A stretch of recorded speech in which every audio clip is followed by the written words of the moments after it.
नमस्कार दोस्तों देखिए, स्वागत है आपका आपके अपने टेरेस गार्डन में। और टेरेस गार्डन में हम जो है ना, कोई भी पर्व हमारा होता है, चाहे वो राष्ट्रीय पर्व हो, चाहे वो सामाजिक पर्व हो, उसको बड़े धूमधाम से मनाते हैं।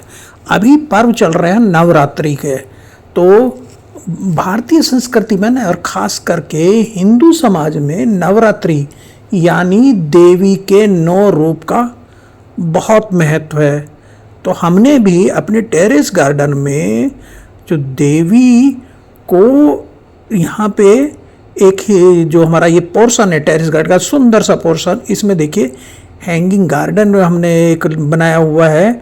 और वहीं पे उसके नीचे देवी माँ की हमने एक तस्वीर यहाँ पे सजाई हुई है, जिस पे रोज़ाना हम सबसे पहले टेरेस गार्डन में फूल अर्पित करते हैं और उसके बाद अपने घर में बाकी सब प्रक्रिया परंपरा के अनुसार हम इस पर्व को मनाते हैं।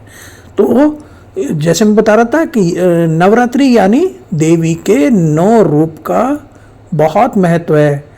मगर मेरा मानना है कि हमें प्रार्थना के साथ साथ देवी या माता इनके द्वारा दिखाए गए उन रास्तों पर चलने का प्रयास भी करना चाहिए। देवी के 9 रूपों के द्वारा हमें समझाया गया है कि जीवन जीना आसान नहीं है, और ख़ास करके एक महिला के लिए, किसी भी महिला के रिश्ते में सबसे पहली भूमिका उसकी शुरू होती है बेटी से। और इसीलिए देवी का जो पहला रूप होता है ना, वो होता है बेटी का रूप होता है, और उन्हें कहते हैं शैलपुत्री कहा जाता है। तो बेटी की भूमिका एक महिला निभाती है, शैलपुत्री अर्थात पहाड़ों की बेटी। और फिर दूसरा जो स्वरूप है वो है ब्रह्मचारिणी का। ब्रह्मचारिणी का रूप धारण करती है जो बेटी होती है, फिर वो ब्रह्मचारिणी का रूप धारण करती है। और यह होता है विद्यार्थी चरण, सीखने का चरण। ये उम्र होती है सीखने की होती है। इसलिए देवी कोई अस्त्र शस्त्र लिए हुए दिखाई नहीं देगी ब्रह्मचारिणी स्वरूप में, और ना ही किसी बाघ या शेर पर बैठी होती है, क्योंकि वो हमारा एक स्टूडेंट लाइफ का समय होता है। और तीसरा फिर वो कहलाती है चंद्रघंटा। उनकी शादी हो जाती है, वह अपने पति का अर्धचंद्र उधार लेती हैं। चंद्रघंटा अब माँ बनने के लिए तैयार है, इसलिए उन्हें कुसमांडा कहा जाता है। कुसमांडा में कुसुम जो है उसका मतलब होता है अलौकिक या ब्रह्मांडीय, और अंड का मतलब होता है अंडा, मतलब वह माँ बन जाती है। अब उन्हें स्कंद माता कहा जाता है, और यहीं से उनकी असली आंतरिक यात्रा शुरू होती है। अब उन्हें कात्यायनी कहा जाता है, यानी महिषासुर का वध करने वाली।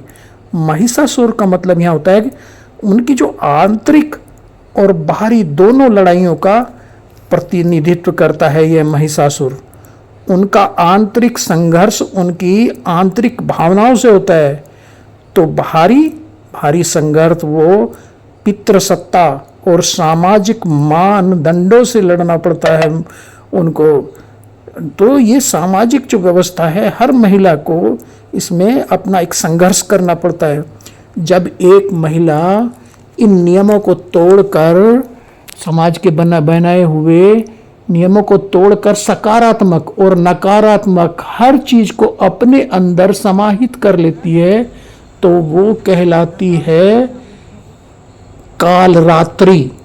और जब एक महिला जीवन की इन सभी कठिनाइयों को खूबसूरती से पार करती है, तो वह दूसरी महिलाओं के लिए एक प्रेरणा बन जाती है। इसीलिए अब इन्हें महागौरी कहा जाता है। यहाँ पर महा का मतलब होता है महान, मतलब अपने समान अन्य महिलाओं और पूरे समाज के उत्थान की शक्ति रखने वाली देवी माँ। और अंततः वो बन जाती है सिद्धिदात्री, यानी वरदान देने वाली या शक्ति प्रदान करने वाली माँ, जिनकी हम प्रार्थना करते हैं और उनके द्वारा किए गए संघर्षों को पार करने के लिए प्रेरणा प्राप्त करते हैं। तो साथियों, आज जो हमारी ये नवरात्रि का पर्व है, इसके पीछे प्रार्थना है वो तो सही है, लेकिन जो उनका संघर्ष है, उन्होंने जो रास्ते दिखाए, उस पे चलना भी बहुत जरूरी है। नवरात्रि का पर्व समाज के उत्थान में महिलाओं के योगदान को भी बहुत दर्शाता है। थैंक यू दोस्तों, नमस्कार, जय हिंद, जय माता दी।